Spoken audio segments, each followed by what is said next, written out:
सभी साथियों का एक बार मेरा फिर से स्वागत है हमारे स्टडी चैनल पर। तो हम पढ़ रहे थे राजस्थान की राज्य व्यवस्था, उसमें आज हमारा एक टॉपिक आता है पंचायती राज। ये आपके लिए इम्पोर्टेंट टॉपिक है, इससे बहुत सारे क्वेश्चन भी बनते हैं हमारी परीक्षाओं में। तो आज हम पंचायती राज को पूरा देख लेंगे। तो हम चालू करते हैं समय को अपने पंचायती राज। तो इसमें पहला पॉइंट आता है हमारा स्थानीय लोगों द्वारा स्वशासन की व्यवस्था की। स्थानीय स्वशासन है, इसके दो स्तर है।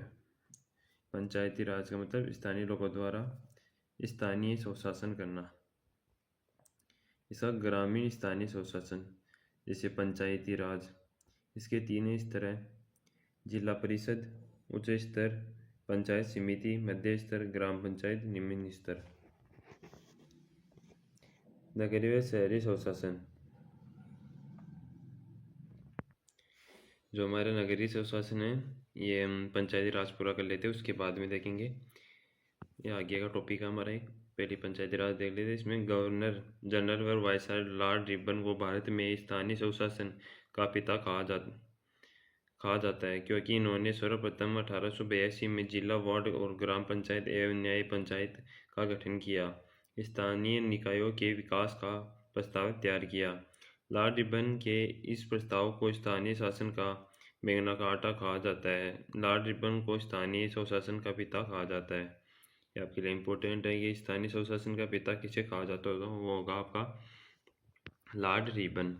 1935 के अधिनियम द्वारा स्थानीय स्वशासन को राज्य सूची का विषय बनाया गया, जो वर्तमान में भी राज्य सूची का विषय है। भारतीय संविधान में भाग 4 राज्य की नीति निर्देशक तत्व के अनुच्छेद 40 में ग्राम पंचायत के गठन का प्रावधान है। आज़ादी से पूर्व राजस्थान में सबसे पहले बीकानेर रियासत में 1928 में ग्राम पंचायत अधिनियम बनाया गया। इसके बाद जोधपुर 1928, जयपुर 1938, सिरोही 1943, भरतपुर, उदयपुर व करौली में पंचायतों पर कानून बनाए गए। संपूर्ण राजस्थान में 1953 में विधानसभा द्वारा पंचायती राज राज्य अधिनियम 1953 पारित किया गया, जिनके तहत पूरे राजस्थान में 1953 में ग्राम पंचायत की स्थापना की गई। फिर इसमें आते हैं हमारी पंचायती राज से संबंधित प्रमुख समितियाँ। तो समितियाँ प्रमुख पॉइंट आप हमारा इसमें पंचायती राज में। तो हमारी इसमें पहले आती बलवंत राय मेहता समिति 1957। इसके अध्यक्ष बलवंत राय मेहता थे। पंचायती राज पर गठित पहली समिति आपके लिए इम्पोर्टेंट है कि पंचायती राज पर गठित पहली समिति तो कौन सी है, तो बलवंत राय मेहता होगी। फिर लोकतांत्रिक विकेंद्रीकरण पर बल दिया। समिति में 24 नवंबर 1957 में अपनी रिपोर्ट सौंपी, जिसमें पुराने जिलों बोर्ड को समाप्त कर त्रिस्तरीय पंचायती राज व्यवस्था के गठन की सिफारिश की गई। यानी जो बलवंत राय मेहता समिति है उसमें त्रिस्तरीय पंचायती राज को अपनाया गया। फिर नेक्स्ट समिति आती है आपकी सादिक अली समिति 1964 में। इस समिति में प्रधान व जिला प्रमुख के चुनाव निर्वाचन मंडल द्वारा कराने का सुझाव दिया गया। फिर नेक्स्ट समिति आती है आपकी गिरधारी लाल व्यास समिति 1973 में। प्रत्येक पंचायतों के लिए ग्राम सेवक तथा सचिव नियुक्त करने तथा पंचायती राज की संस्थाओं को पर्याप्त वित्तीय संसाधन बढ़ाने पर बल दिया जाए। यानी पंचायती राज को वित्तीय साधन बढ़ाने पर बल दिया जाए, ये इसकी रिपोर्ट थी, यानी सिफारिश थी। फिर आती है नेक्स्ट आपकी अशोक मेहता समिति 1977 में। अगस्त 1978 में इन्होंने रिपोर्ट प्रस्तुत की। इसमें द्विस्तरीय पंचायती राज व्यवस्था का समर्थन किया गया, जिसमें जिला स्तर और मंडल स्तर ग्राम पंचायत के स्थान पर मंडल पंचायत का गठन की सिफारिश की गई। तो अशोक मेहता की नेक्स्ट सिफारिश क्या थी, और जिला कलेक्टर सहित सभी अधिकारी जिला परिषद के अधीन रखे जाए। पंचायती राज के मामलों को देख रेख हेतु राज्य मंत्रिपरिषद में एक मंत्री की अलग से नियुक्ति हो। अनुसूचित जाति व जनजाति को जनसंख्या के आधार पर आरक्षण देने की सिफारिश की गई, और दलगत प्रणाली के आधार पर पंचायती राज के चुनाव कराने की सिफारिश की गई। पंचायती राज को संवैधानिक दर्जा दिया जाए वह पंचायती राज संस्थाओं को कार्यकाल 4 वर्ष करने की सिफारिश की। फिर नेक्स्ट समिति आपकी GV राव समिति ग्रामीण विकास व गरीब उन्मूलन कार्य की प्रशासनिक व्यवस्था के लिए योजना आयोग द्वारा 1985 में GKV राव की अध्यक्षता में गठन किया गया। डॉक्टर लक्ष्मीमल सिंघवी समिति 1986। राजीव गांधी सरकार ने लोकतंत्र व विकास के लिए पंचायती राज संस्थाओं को पुनरुत्थान पर,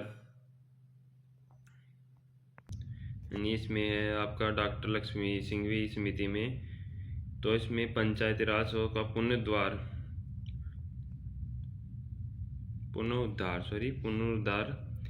पर एक समिति गठन की गई। वो थी आपकी एल.एम. सिंघवी समिति, सिंघवी की अध्यक्षता में। जो एल.एम. सिंघवी था उसी के नाम पर इस समिति का नाम रखा गया। फिर नेक्स्ट आती है आपकी पी.के. थुनगन समिति 1988। इसमें होगा जिला परिषद की शक्तिशाली बनाने के सिफारिश की, पंचायती राज को संघ सूची का विषय बनाने की सिफारिश की तथा पंचायती राज व्यवस्था को संवैधानिक दर्जा देने की सिफारिश की। यानी ये आपके लिए इम्पोर्टेंट है कि इसमें पंचायती राज को संवैधानिक दर्जा प्रदान करने के लिए सिफारिश की गई थी संघ सूची के विषय में। तो फिर आते हैं नेक्स्ट समिति आपकी वी.एन. गाडगिल समिति 1988। पंचायती राज को संवैधानिक दर्जा दिया जाए, इसने भी पंचायती राज को संवैधानिक दर्जा प्रदान करने के लिए सिफारिश की और त्रिस्तरीय पंचायती राज का समर्थन किया। जो हमारे इसने त्रिस्तरीय, और अपने जो अशोक मेहता समिति थी उसने द्विस्तरीय का किया था और समितियों ने त्रिस्तरीय का किया था। फिर नेक्स्ट आपकी हरलाल सिंह खर्रा समिति 1990 में। यह तत्कालीन प्रधानमंत्री पंडित जवाहरलाल नेहरू ने बलवंत राय मेहता समिति की सिफारिश पर 2 अक्टूबर 1959 को नागौर के बगदरी गांव में पंचायती राज व्यवस्था का उद्घाटन किया। फिर नेक्स्ट है, इस समय राजस्थान के मुख्यमंत्री मोहनलाल सुखाड़िया और राज्यपाल गुरुमुख निहाल सिंह थे। पंचायती राज की शुरुआत करने वाले राजस्थान देश के पहला राज्य था। जो पंचायती राज की शुरुआत जो देश का पहला राज्य कौन सा था, तो वो राजस्थान था, जिन्हें द्वितीय पंचवर्षीय योजना में इसकी शुरुआत की। राजस्थान के बाद दूसरा राज्य आंध्र प्रदेश था, जिसने 11 अक्टूबर 1959 को पंचायती राज व्यवस्था को प्रारंभ की। 73वां संविधान संशोधन अधिनियम 1992 में तत्कालीन प्रधानमंत्री पी.वी. नरसिम्हा राव के समय पंचायती राज को संवैधानिक दर्जा दिया गया। 73वां संविधान संशोधन विधेयक इसमें लोकसभा में पारित हुआ है 22 दिसंबर 1992। ये आपके लिए इम्पोर्टेंट है, तीनों डेट ये पूछी भी गई है। राज्यसभा वाली और राष्ट्रपति की मंजूरी कब मिली है, दोनों क्वेश्चन पहले एग्जामों में आ चुके हैं। तो लोकसभा में तो 22 दिसंबर 1992, राज्यसभा में 23 दिसंबर 1992 और राष्ट्रपति की मंजूरी मिली 20 अप्रैल 1993 को। फिर 24 अप्रैल 1993 से विधेयक लागू हुआ, अतः 24 अप्रैल को हम राष्ट्रीय पंचायती राज दिवस मनाते हैं। 73वें संविधान संशोधन के तहत संविधान में एक नया भाग 9 जोड़ा गया, जिसमें अनुच्छेद 243 से अनुच्छेद 243 ओ तक है। 11वीं अनुसूची जोड़ी गई, जिसमें 29 विषय है। 73वें संविधान संशोधन के बाद पंचायती राज अधिनियम, हम बात करें 73वें संविधान संशोधन के बाद पंचायती राज अधिनियम सबसे पहले कर्नाटक में लागू हुआ। जो हमारा 73वें संविधान संशोधन है उसके बाद हमारा पंचायती राज कर्नाटक में लागू हुआ और सबसे पहले चुनाव मध्य प्रदेश में कराए गए। फिर अनुच्छेद 243 में पंचायती राज की परिभाषा है। 43 का एकमान ग्राम सभा और 43 ख बी के में पंचायतों का गठन, 43 ग सी के में पंचायतों की संरचना, 43 ग डी के मान आपके स्थानों का आरक्षण और जो महिलाओं के लिए अन्य पिछड़े वर्ग के लिए आरक्षण किया गया था वो आपके 43 ग में है। फिर है 243 ड ई पंचायतों की अवधि। फिर आपका आता है 243 एफ सदस्यता की नियरता व योग्यता। फिर आपका 243 जी पंचायतों की शक्तियाँ व प्राधिकार की उत्तरदायित्व है। फिर 243 एच पंचायतों द्वारा कर आरोपित करने की शक्तियाँ और उनकी निधियाँ। फिर 243 या आई वित्तीय स्थिति में पुनर्विलोकन के लिए वित्त आयोग का गठन। फिर जो हमारा आता है 243 जे, इसमें आते पंचायतों के लेखाओं की संप्रेक्षा फिर आता है 243 पंचायतों के लिए निर्वाचन। 243 संघ राज्य क्षेत्रों को लागू करना। फिर 243 इसमें जो इस भाषा के का कतिपय क्षेत्रों में लागू न होना। इस भाग का कतिपय क्षेत्रों में लागू न होना, इनका विवरण हम आगे और देख लेंगे। 243 एन तो इसमें होगा आपका विद्यमान विधियों और पंचायतों का बना रहना। फिर आता है 243 एन या ओ निर्वाचन संबंधी मामलों में न्यायालयों के हस्तक्षेप का वर्जन। यह आपके पंचायती राज से संबंधित अनुच्छेद थे और अब इनका हम वर्णन देखेंगे। ये हमारे राजस्थान पुलिस और चतुश्रेणी में इतना डीपली तो नहीं पहुंचा जाएंगे, अपन एक बार आप देख लेना। फिर नेक्स्ट है हमारा इनका वर्णन कि अनुच्छेद 243 में इसकी परिभाषा थी। परिभाषा में क्या बताया गया है, इसमें ग्राम सभा, पंचायत और मध्यवर्ती स्तरीय और जिला स्तरीय जिला की परिभाषा है। फिर अनुच्छेद ये जो इंग्लिश और हिंदी में ये भाग इंग्लिश में ये इसका क्लोज नहीं है, जैसे होता है ना 43 का भाग बी, ये उस प्रकार नहीं है। इसमें क या ए दोनों में से कोई एक को चुनना है हमको। तो इसका अनुच्छेद मान लो बी 243 दो ग्राम सभा। इसमें ग्राम सभा ग्राम स्तर पर ऐसी शक्तियों का प्रयोग और ऐसे कर्तव्यों का पालन करेंगी जिसका निर्धारण राज्य के विधानमंडल द्वारा कानून बनाकर किया जाता है। फिर आता है अनुच्छेद 243 बी पंचायतों का गठन।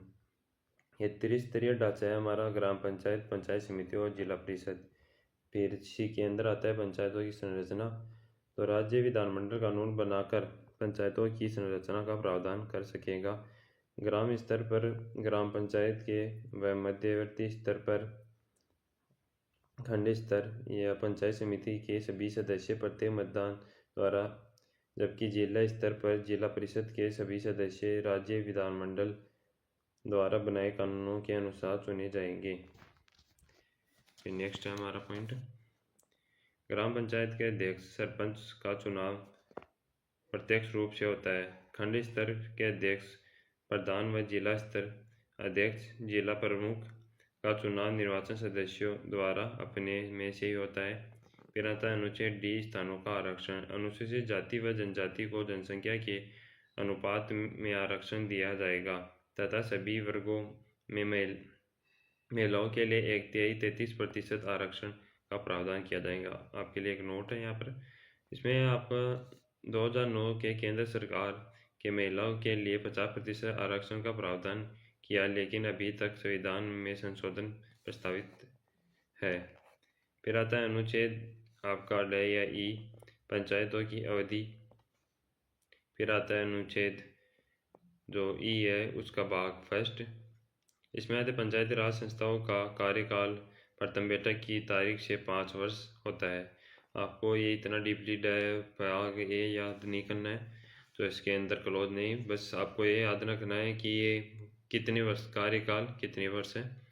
प्रथम बैठक से ये पूछा गया कि इनका कार्यकाल कहाँ से, तो इनकी प्रथम बैठक होती है वहाँ से इनका कार्यकाल जोड़ा जाता है 5 वर्ष। फिर अनुच्छेद 243 का पार्ट 3 का क्लोज 1 पंचायती राज संस्थाओं के कार्यकाल समाप्ति से पूर्व चुनाव कराने की आवश्यक है। फिर है कार्यकाल के समाप्ति से पूर्व ही पंचायती राज संस्थाओं को भंग किया जा सकता है, लेकिन विघटित की तारीख से 6 माह के भीतर चुनाव करवाना आवश्यक है। फिर आता है 243 भाग एफ सदस्यता की निरता। तो इसमें पंचायती राज संस्थाओं के किसी भी स्तर पर चुनाव लड़ने के लिए न्यूनतम आयु 21 वर्ष होनी चाहिए। फिर अनुच्छेद जी पंचायती राज की शक्तियाँ व प्राधिकार व उत्तरदायित्व। 11वीं अनुसूची में पंचायती राज संस्थाओं को 19 विषयों पर कानून बनाने की शक्तियाँ दी गई है, जो हमारे निम्न है। जो 29 विषय ये निम्न है हमारे, कृषि हो गया, भूमि सुधार, मृदा संरक्षण, लघु सिंचाई प्रबंधन, जल ग्रहण, पशुपालन, डेयरी मुर्गी पालन, मत्स्य पालन, सामाजिक वानिकी, कृषि वानिकी, लघु उद्योग, खाद्य प्रसंस्करण उद्योग, खादी व ग्राम कुटीर उद्योग, ग्रामीण आवास, पेयजल, ईंधन, चारा, सड़क, नालियाँ, पुल, जलमार्ग, सार्वजनिक वितरण प्रणाली, सामुदायिक संस्था का रखरखाव, शिक्षा, प्राथमिकता, माध्यमिक जो स्कूलें समेत तकनीकी प्रशिक्षण और व्यावसायिक शिक्षा, प्रौढ़, औपचारिक, पुस्तकालय, बाजार, मेले, सांस्कृतिक गतिविधियाँ, स्वास्थ्य, सफाई, परिवार कल्याण, महिला बाल विकास, समाज कल्याण, विकलांग का कल्याण, कमजोर वर्गों का कल्याण, ग्रामीण विद्युत वितरण, विद्युतीकरण, गैर परंपरागत ऊर्जा स्रोत और गरीबी उन्मूलन। ये हमारे पूरे विषय थे। 11वीं अनुसूची में पंचायती राज संस्थाओं को 29 विषय सौंपे गए थे, तो 29 विषय थे। फिर आता है हमारा अनुच्छेद 243 के पंचायतों के लिए निर्वाचन। पंचायती राज संस्थाओं के लिए निर्वाचन नामावली तैयार करने व उनके चुनाव करवाने की दायित्व राज्य निर्वाचन आयोग को होता है। फिर है राजस्थान पंचायती राज अधिनियम। राजस्थान में राज्यपाल द्वारा 23 अप्रैल 1994 को राजस्थान पंचायती राज अधिनियम 1994 को स्वीकृति दी गई। बोर्ड सभा, इसका उद्देश्य राजस्थान पंचायती राज अधिनियम 1994 के अध्याय 2 में है। मूल अधिनियम में इसका उल्लेख नहीं है। वर्ष 2000 में संशोधित करके वार्ड सभा की स्थापना की गई। वार्ड सभा के सदस्यों पर वार्ड में निवासी करने वाले सभी वयस्क व्यक्ति होते हैं, यानी सभी वयस्क व्यक्ति जो वोट दे सकते हैं वो वार्ड सभा के सदस्य होते हैं। वार्ड सभा की वर्ष में कम से कम 2 बैठकें होती है। बैठक की गणपूर्ति के लिए वार्ड सभा के कुल सदस्यों के 1/10% की उपस्थिति आवश्यक होती है। वार्ड सभा की बैठकों की अध्यक्षता वार्ड पंच के द्वारा की जाएगी। फिर आती ग्राम सभा।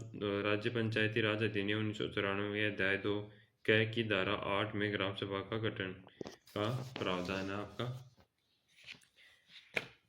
इसमें कहा गया है कि प्रत्येक पंचायत के लिए एक ग्राम सभा होगी जिसके सदस्य पर पंचायत क्षेत्र के गांव में आने वाले पंजीकृत मतदाता होगी। प्रत्येक साल ग्राम सभा के कम से कम 2 बैठकें होगी। आपके लिए एक नोट है यहाँ पर कि राजस्थान पंचायती राज क्षेत्रों में लागू होने के संबंध में उपांतरण एक नियम 2011 यानी राजस्थान पंचायती राज नियम 2011 है। इसमें आपको राजस्थान में ग्राम पंचायत की संयुक्त बैठकों का प्रावधान है। जो नियम 2011 है उसमें संयुक्त बैठक का प्रावधान है, जिसमें अध्यक्षता सरपंच द्वारा की जाएंगी। संयुक्त बैठक के प्रत्येक ग्राम सभा से सदस्यों का कम से कम 5% या 10 सदस्य इसमें से जो भी कम हो की उपस्थिति अनिवार्य है। धारा 8 है, बैठक की गणपूर्ति के लिए कुल सदस्य संख्या 1/10 या 10% उपस्थित आवश्यक होगी। धारा 8 ग्राम सभा की बैठकों की अध्यक्षता सरपंच द्वारा की जाएगी। सरपंच की अनुपस्थिति में अध्यक्षता ग्राम सभा के ऐसे सदस्य द्वारा की जाएगी जिसे ग्राम सभा की उपस्थिति सदस्यों के द्वारा बहुमत से निर्वाचित किया जाए।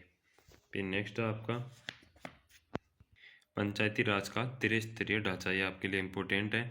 पहले आता है इसमें मेरा ग्राम पंचायत। गांव स्तर पर ग्राम पंचायत होती है। राजनीतिक प्रमुख सरपंच होता है।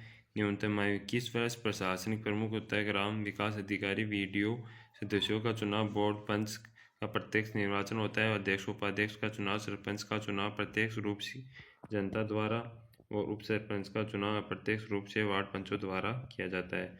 शपथ वार्ड पंच, उप सरपंच, सरपंच को पीठासीन अधिकारी शपथ दिलाता है और त्यागपत्र वार्ड पंच, उप सरपंच और सरपंच त्यागपत्र खंड विकास अधिकारी को देते हैं। न्यूनतम पंच संख्या, जो पंच होते हैं न्यूनतम 5 हो सकते हैं और 3000 प्रति 3000 पर एक पंच बढ़ाया जा सकता है, यानी 3000 की आबादी पर 5 होते हैं और फिर आगे शायद और 1000 होने पर एक और प्लस में किया जा सकता है, यानी जनसंख्या के आधार पर है ये। इसमें बैठक है 15 दिन में कम से कम एक बार। पदेन सदस्य ग्राम विकास अधिकारी व उस ग्राम पंचायत के पंचायत समिति व जिला परिषद सदस्य। फिर नेक्स्ट आता है हमें पंचायत समिति, खंड स्तर पर होती है ये। राजनीति प्रमुख प्रधान, आयु 21 वर्ष, प्रशासनिक प्रमुख, बीडीओ, खंड विकास अधिकारी। सदस्यों का चुनाव, पंचायत समिति सदस्यों का प्रत्यक्ष निर्वाचन होता है। फिर अध्यक्ष उपाध्यक्ष का चुनाव, प्रधान व प्रधान का निर्वाचन सदस्यों से अप्रत्यक्ष रूप से होता है ये। शपथ, पंचायत समिति सदस्यों को पीठासीन अधिकारी तथा उप प्रधान प्रधान को उपकरण अधिकारी शपथ दिलाता है। त्यागपत्र, पंचायत समिति के सदस्य व उप प्रधान अपना त्यागपत्र प्रधान को देते हैं और प्रधान अपना त्यागपत्र जिला प्रमुख को देता है। फिर न्यूनतम सदस्य संख्या 15, 1 लाख की आबादी तक बैठक, 1 माह में कम से कम 1 बार बैठक होना जरूरी है। फिर पदेन सदस्य, खंड विकास अधिकारी, उस पंचायत समिति क्षेत्र के विधायक, सांसद व जिला परिषद सदस्य, उस पंचायत समिति में आने वाले सभी ग्राम पंचायतों के सरपंच। फिर तीसरा आता है आपका जिला परिषद। जिला स्तर पर यानी शीर्ष स्तर पर राजनीतिक प्रमुख जिला प्रमुख होता है। ये आयु होती है 21 वर्ष। प्रशासनिक प्रमुख होता है सीईओ, मुख्य कार्यकारी अधिकारी।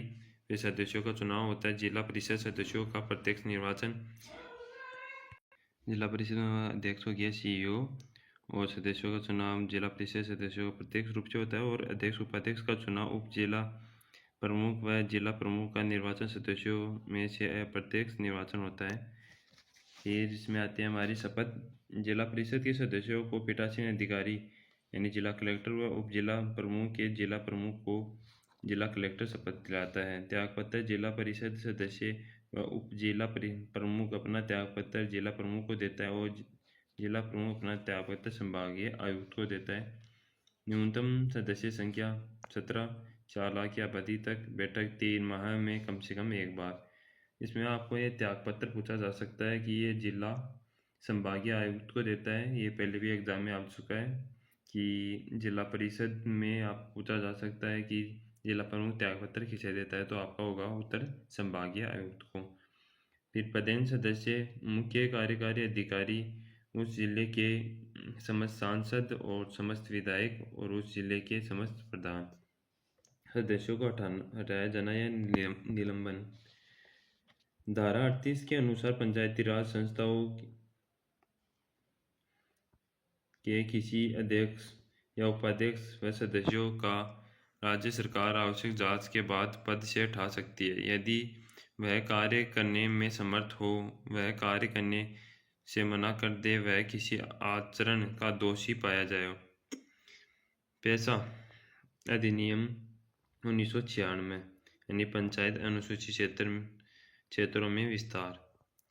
इसमें पंचायती राज के सशक्तिकरण हेतु 24 दिसंबर 1996 को 10 राज्यों ये जनजाति क्षेत्रों में लागू किया गया।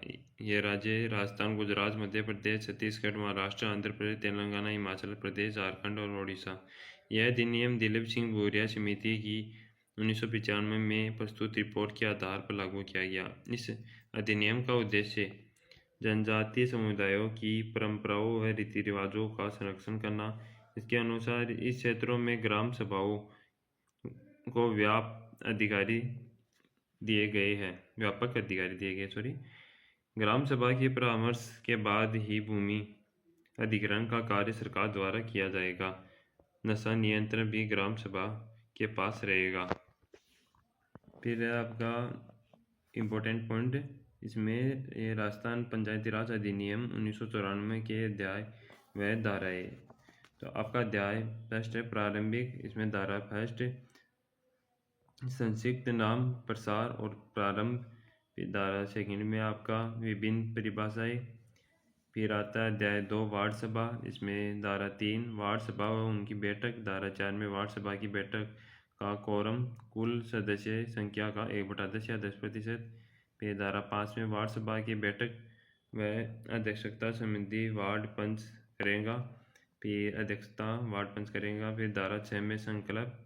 धारा 7 में वार्ड सभा के करते। धारा 8 के अंदर सतर्कता समिति फिर 8 का क ग्राम सभा व उनकी बैठकें, ख में गणपूर्ति, ग में पीठासीन अधिकारी और घ में संकलन ग्राम सभा के विषयों से संबंधित कोई भी संकल्प ग्राम सभा की बैठक में उपस्थित और मत देने वाले सदस्यों के बहुमत से पारित किया जाएगा। फिर आपका ड ग्राम सभा के करते। फिर अध्याय 3 पंचायती राज संस्था। इसमें धारा 9 आपकी ग्राम पंचायत का गठन, धारा 10 में ग्राम समिति का गठन, 11 में जिला परिषद का गठन, 12 में पंचायत की संरचना, 13 में पंचायत समिति की संरचना और 14 में जिला परिषद की संरचना। इसके अनुसार 4 लाख की जनसंख्या वाले जिला परिषद में 17 निर्वाचन क्षेत्र होंगे और जिनकी जनसंख्या 4 लाख से अधिक है वह 4 लाख से अधिक के प्रत्येक 1 लाख या उसके भाग के लिए 17 की उक्त संख्या में 2 की बढ़ोतरी की जाएंगी, यानी प्रति 1 लाख पर 2 की बढ़ोतरी की जाएंगी।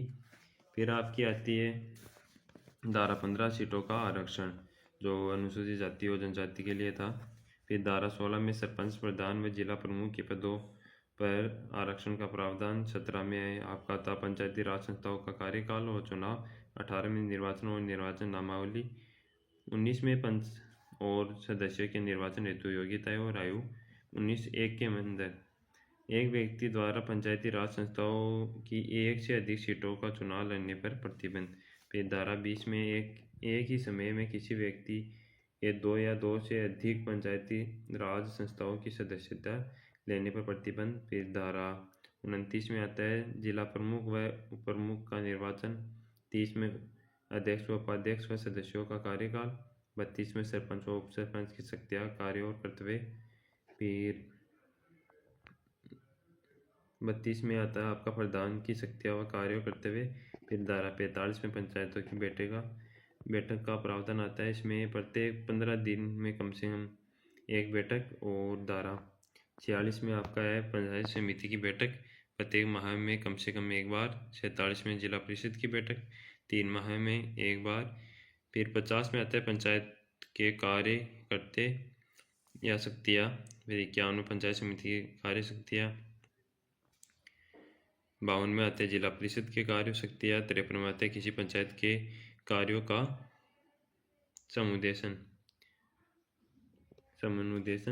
फिर 81 में विकास अधिकारी की शक्तियाँ व कार्य। 82 में मुख्य कार्यपालक अधिकारी व अन्य अधिकारियों की शक्ति व कर्तव्य। फिर धारा 83 में आता है जिला परिषद का कर्मचारी वृंद।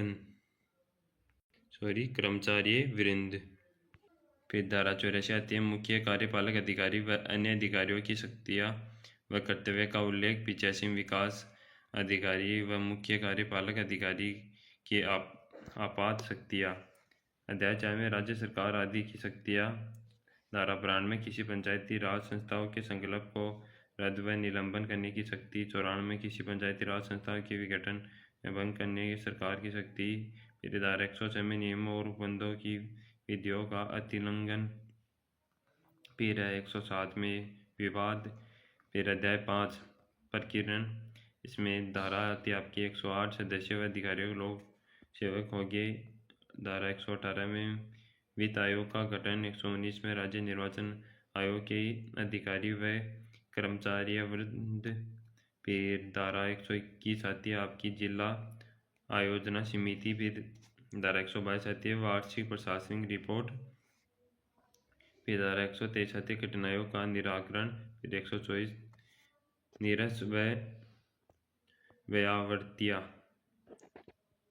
निरसन व व्यावर्तिया आती है 124 में। फिर आपकी पंचायती राज से संबंधित कुछ मुख्य बिंदु आपके, तो इसमें हमारा पहला पॉइंट है मुख्य ग्राम पंचायत स्तर पर 6 जनवरी 2000 को सतर्कता समिति समाप्त कर दी गई। फिर ग्राम पंचायत स्तर पर अटल सेवा केंद्र की स्थित किया गया। फिर राजस्थान में प्रत्येक पंचायत में सामाजिक अंकेक्षण एक साल में 2 बार होगा। फिर राजस्थान की पहला महिला सरपंच ये आपके लिए इम्पोर्टेंट है, 1961 में बनी। ये कहाँ बनी? फलौदी खिंचन गांव में बनी। कौन बनी? छगन बहन। फिर राजस्थान की प्रथम महिला जिला प्रमुख नागेंद्र बाला कोटा। राजस्थान की पंचायत प्रशिक्षण केंद्र PTC 6। यदि कोई पंचायती राज संस्था भंग हो जाती है तो चुनाव 6 महीने के भीतर होने चाहिए और भंग होने के पश्चात नवगठित पंचायत संस्था मूल संस्था की शेष अवधि के लिए कार्य करेंगी, यानी उनको 5 वर्ष पूरे नहीं दिए जाएंगे। जितना शेष अवधि बचे उसमें ही ये कार्यरत रहेंगी। यदि पंचायत के विघटन के बाद शेष अवधि 6 माह से कम है तो चुनाव कराना आवश्यक नहीं है।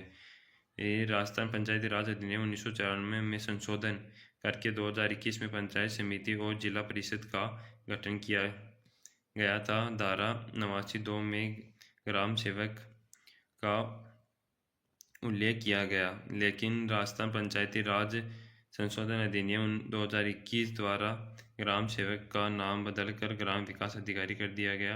नवंबर 2020 तक पंचायत राज संस्थाओं के चुनाव 11 बार हुए। पहला हुआ था 1960 में, फिर 65 में, फिर 78 में, फिर 81 में, फिर 88 में, फिर 95 में, फिर 2000 में, फिर 2005, 10, 15 और 20 को। फिर आपका वित्त आयोग से पंचायती राज संस्थाओं में ग्राम पंचायत को अनुदान दिया जाता है, यानी ग्राम पंचायत को वित्तीय सहायता। फिर जिला स्थापना समिति का अध्यक्ष जिला प्रमुख होता है। राजस्थान में स्थानीय स्वशासन विभाग स्थानीय निकाय निदेशालय का कार्य का ये जयपुर में। फिर पंचायती राज संस्थाओं के निर्वाचन व जनप्रतिनिधियों अधिकारियों व कर्मचारियों को निम्नलिखित संस्थाओं द्वारा प्रशिक्षण दिया जाता है। ग्राम विकास अधिकारी प्रशिक्षण केंद्र मंडोर जोधपुर। फिर पंचायत प्रशिक्षण केंद्र डूंगरपुर। पंचायती प्रशिक्षण केंद्र अजमेर। फिर हरिश्चंद्र माथुर राजस्थान राज्य लोक प्रशासन संस्था जयपुर व उदयपुर। फिर इंदिरा गांधी पंचायती राज व ग्रामीण विकास संस्था जयपुर। यह आज हमारा टॉपिक पूरा हो गया। हमारा ग्राम पंचायत यानी स्थानीय स्वशासन हमारा पूरा हो गया।